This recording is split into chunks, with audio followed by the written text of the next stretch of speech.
Marcos was elected, Bongbong Marcos was elected, became president in June 2022. And initially he wanted to have a very friendly relationship with China.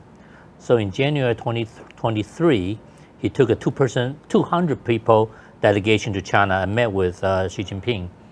And so China made all these promises, but I think the most important thing that Marcos hoped to accomplish during that trip was come up with some kind of agreement concerning South China Sea. Yeah. So after his tour, he went on TV, he said, I told Xi Jinping 2022 was the first year in Philippines history that the Filipinos had to import fish because 90% of Philippines' EEZ, exclusive economic zone in the South China Sea, were claimed by China. And Chinese Coast Guard and maritime militia was preventing Filipino fishermen from catching fish. So this was a very important issue for Marcos. However, apparently Xi Jinping told him, you have to respect China's historical claim of South China Sea, and you need to respect my claim just like Duterte did. So at that point, I believe President Marcos realized the appeasement method that Duterte was using it's useless. It's useless. They have not achieved anything. China still stick to their claim, and Duterte's willingness to appease China was viewed by the PRC as a weakness. They continue the pressure. So I believe at that point, Marcos, after he came back from China, decided to take a different approach, the strength approach. And I believe that is the lessons learned Taiwan needed to take from, because Philippines tried the appeasement approach, tried to be nice, hoping China would be nice to them. That doesn't work. So now the Filipinos are building up their defense, are building up their coalition of friends to help strengthen their ability to counter China. You know, look at the map.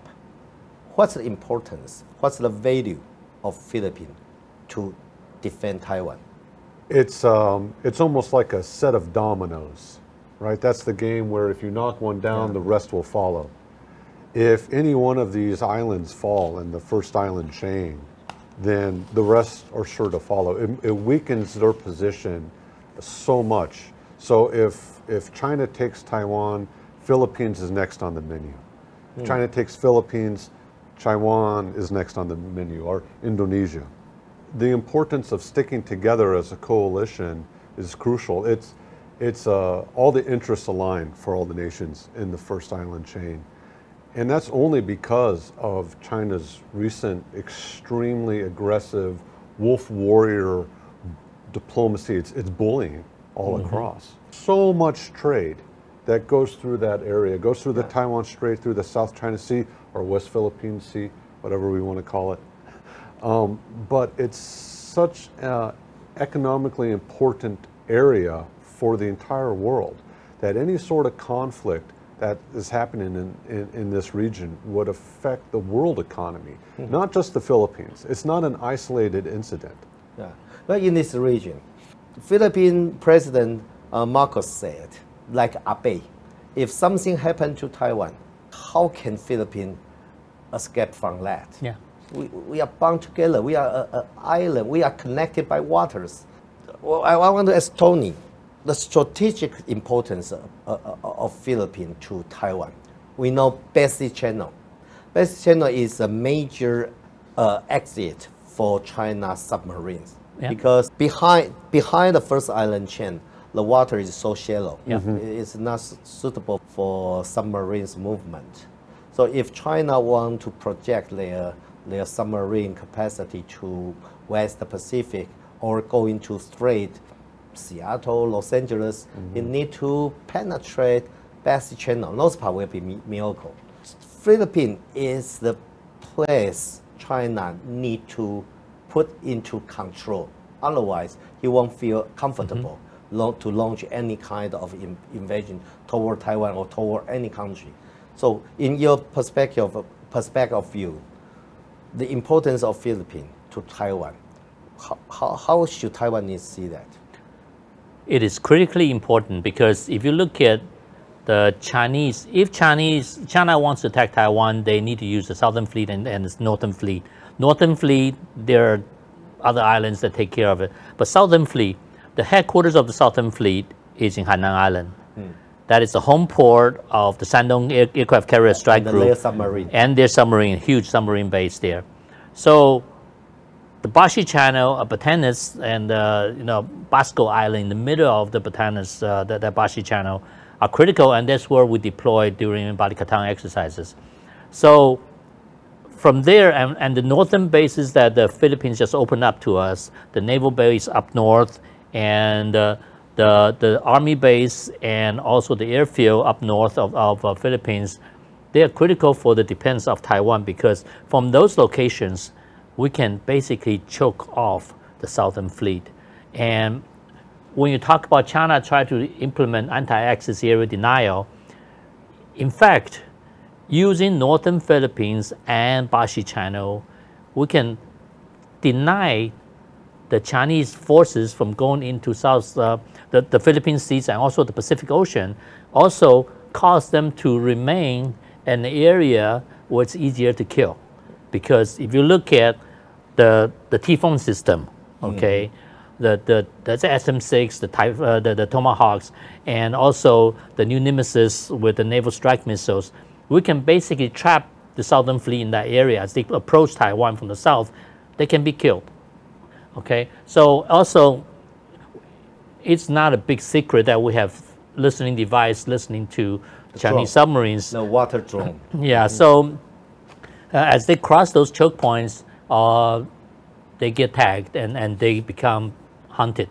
And so there are many things that Philippines' role help to make Taiwan more secure, because the ability of U.S. forces to be deployed. And the most important thing is, right now, even as we speak, there are massive war reserve material being stored in Fort de la Cruz, one of the bases, the army base that's open. Its location up north is the naval base, and to the west is the Air Force base that they just opened up under the new Enhanced Defense Agreement.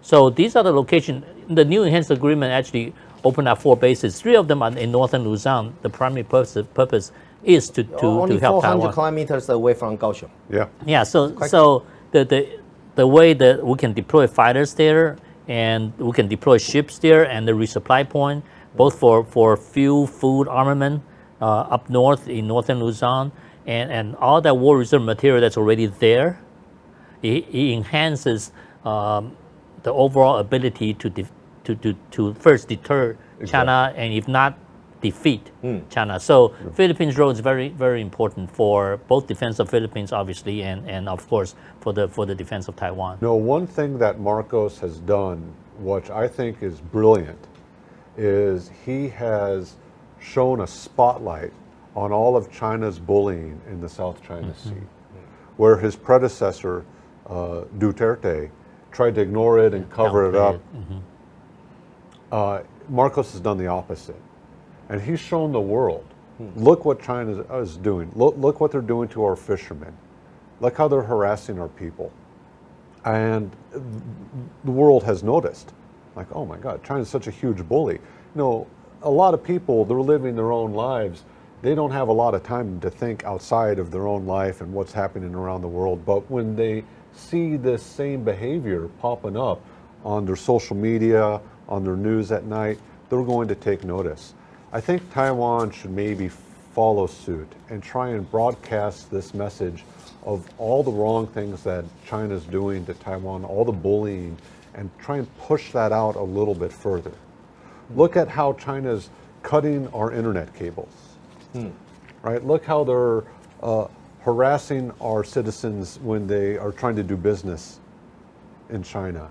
You know, Taiwan, over the past 20 years, has invested a lot of money and a lot of technology in China, and China has used that money to turn around and bully Taiwan with it, and other countries.